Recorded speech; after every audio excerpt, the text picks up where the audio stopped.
So we're going to practice 3 technical exercises on the guitar today to improve the strength in your fingers and really get better at chord changes, embellishments, but also riffs, solos, improvisation, basically anything really. Now you may wonder why showing these exercises on the acoustic guitar rather than on the electric guitar. Well, first of all, because it's going to be a little bit harder to do these exercises in a clean way on the acoustic guitar. And also because, as you will see, I want to show you a way where you can really improve the strength in your fingers without really using the right hand.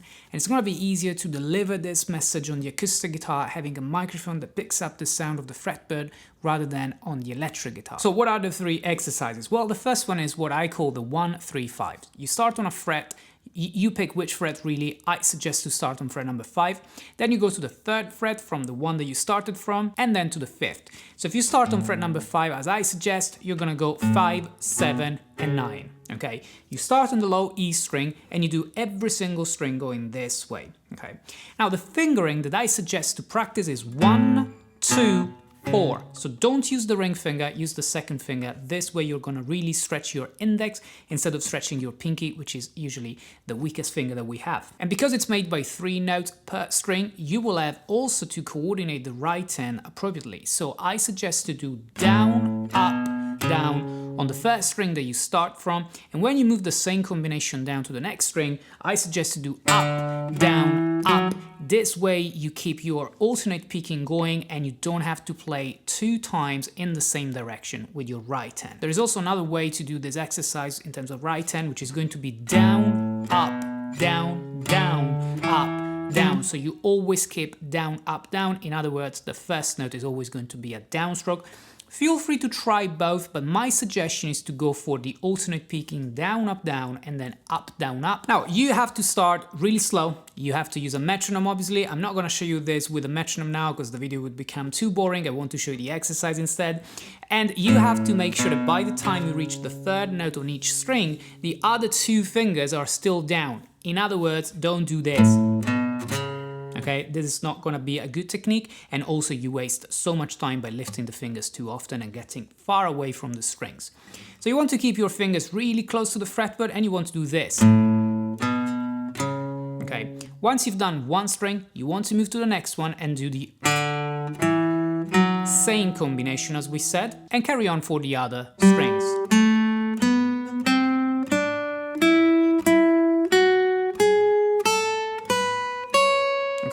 You want to set a metronome at first in a way that every click of the metronome is going to be 1 note, and then eventually you can even place all of the 3 notes in 1 beat, which is going to be playing in triplets. Things become interesting when we start exploring how to continue this exercise. Most people will show you lots of combinations for the fingers, moving up and down the fretboard and going from fret 1 to 12 and backwards and things like that, but I would suggest instead to stay in the same position. Don't move. If you start on fret 5, just play this combination 5, 7, 9 till the 1st string and back. That's it. But I want to show you a really nice way to practice this. In order to make the exercise a little longer, we are not going to play just each string once and that's it, and then come back, because this is going to be a relatively short exercise. And we want to really work on the strength of our fingers. So what we're going to do instead, we are going to play a pair of strings. So for example, strings 6 and 5 first. When you're done with string number 5, you play them the opposite way. So 5 and then 6. So far we have played this.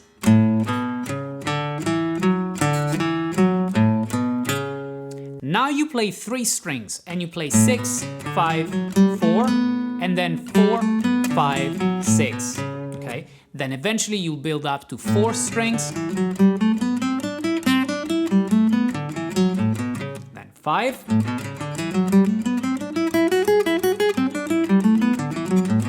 and 6.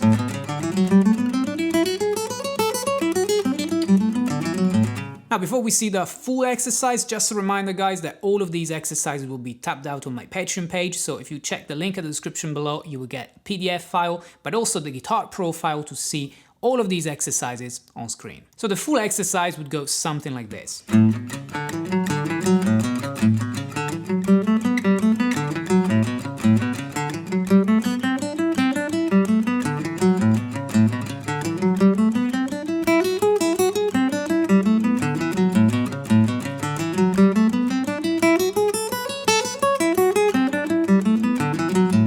sure that you practice with the metronome, make sure that you start slow and build up momentum so you increase the tempo gradually, and make sure that you keep your fingers close to the fretboard and down till you are done with the notes that you play with your pinky. Now, another important variation that I would suggest to explore, and again I don't see this very often on other YouTube videos, is to actually develop the strength in your fingers by practicing this combination without using the right hand.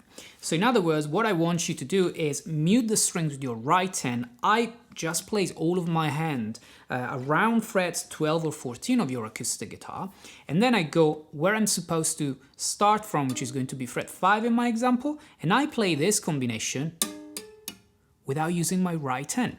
Now what I want to hear really is not going to be the sound of the note, I want to hear the hammer sound of the finger on the fret. This is going to really improve your strength, because in order to play this you have to push really hard, but also in a very precise and accurate way at the end of the fret, and you want to hear like 3 percussive sounds, which are going to be the hammer sounds that we get, for example, when we play hammer-ons. Okay, you can start really slow and you can start, for example, on 1 string only. Then you can train on a couple of strings and maybe play that pair a few times. Just make sure that you don't dead the sound, so that you don't do this, because that really doesn't do anything. What you want to have is that curved shape on your fingers, and get this every single time. Okay, when you're cool with that, try with 3 strings.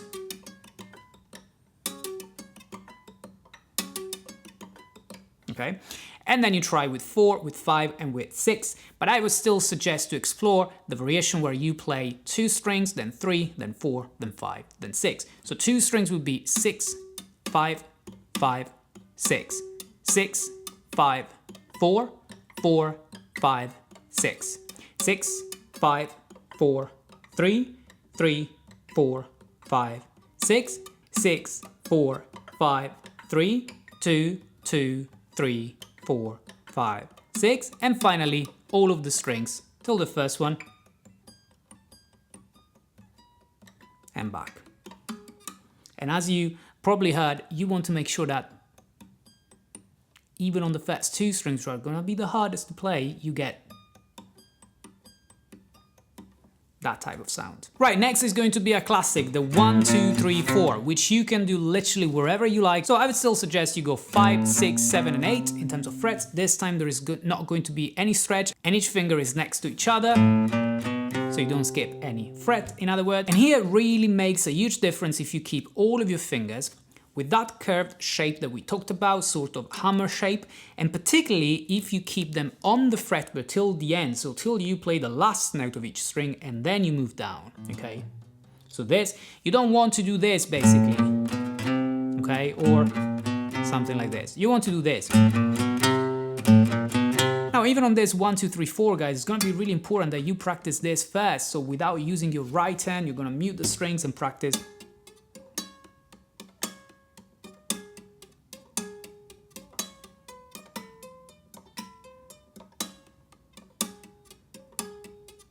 And so on for all of the other strings. Now, because we play 4 notes per string here, we don't have to worry about the stroke directions. They're going to be very straightforward, down, up, down, up. So you just need to make sure that every string starts with a downstroke, and you will do this down, up, down, up. Now, for all of the exercises that I'm showing you today, you can also try to add a little bit of palm muting if you don't want to hear the sound too loud, and instead you want to focus on the coordination between the 2 hands and potentially even that percussive sound that we talked about. So instead of doing this, which is nice and clean and it's fine, you can do this sometimes. Boom, boom, boom, boom. You want to mute that sound, you know,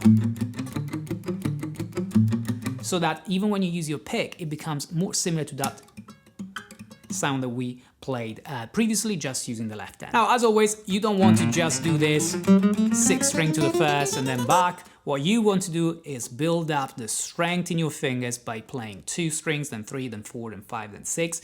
So the exercise would look like this. And back. Now 3 strings.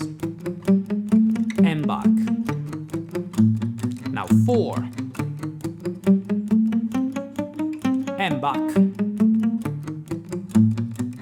5 strings.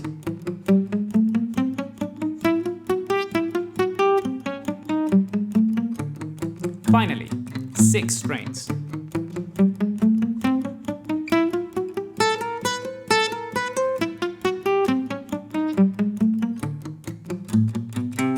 As you can see, regardless of how fast you're going to practice this, the exercise becomes longer no matter the fact that you're not moving up and down the fretboard. You stay in the same position, but it's still going to be a challenging exercise. And because it's long but not too long, you can actually play it more times, practicing with the metronome and improving your tempo every single session. Now, a little disclaimer, guys, before we see the third and final exercise for today, I just want to make sure that you remember that this is just guitar gym. I call this guitar gym because you're just training your fingers. You're not really learning anything musical. If you just listen to the sound of these exercises, there's no scale, there's no really musical content that you can relate to this. This is not even a chromatic scale, if you were wondering, because in the chromatic scale you have to move. So there's really no reason to spend too long on these exercises. I want you to know them, I want you to practice them, because often these are going to be the fundamentals on which you build other techniques like the hammer-ons when you play chord embellishments and stuff like that. But I don't want you to practice them for like an hour a day. If you have an hour a day where you practice the guitar, make sure that you warm up with them, that you practice them for 10 minutes, maximum 15 minutes if you really want to improve with your technique, but then make sure that you practice something real music, actual music that will make you develop your timing, ear training, and all of the other topics that you want to explore in a more musical way than just practicing technical exercises. Now, there are many other combinations that you guys may want to explore, but there is one in particular that I think after the 1, 2, 3, 4 is really going to be the sweet spot where you can test if everything is going well with your technique. And it's going to be the 1, 3, 2, 4, which means you play the first finger, then the third, then the second, then the fourth. Now, why is this really important? For 2 reasons. First, because after playing 1 and 3, you have this time to remove 1 finger in order to allocate the second finger on the fretboard. This way. And then when you add your final note, which is going to be with your pinky, the 4th finger, you're gonna have to make sure that the other 2 fingers, 1 and 2, are still there. So you don't want to do this or anything like that, okay? You want to make sure all of the fingers are there, and then you will move to the next string. Now, even for this 1, 3, 2, 4, you can obviously practice this first, which is going to be a little bit more challenging, to be honest, but make sure that you spend some time practicing the exercises only with your left hand to develop that hammer shape, hammer sound, and strength in general, okay, across all of the strings, 2, then 3, then 4, then 5. And then, as always, to make sure that the exercise is long enough to develop your strength, but also not too long so that you can practice it a few times with different tempos on the metronome, you're going to practice it this way.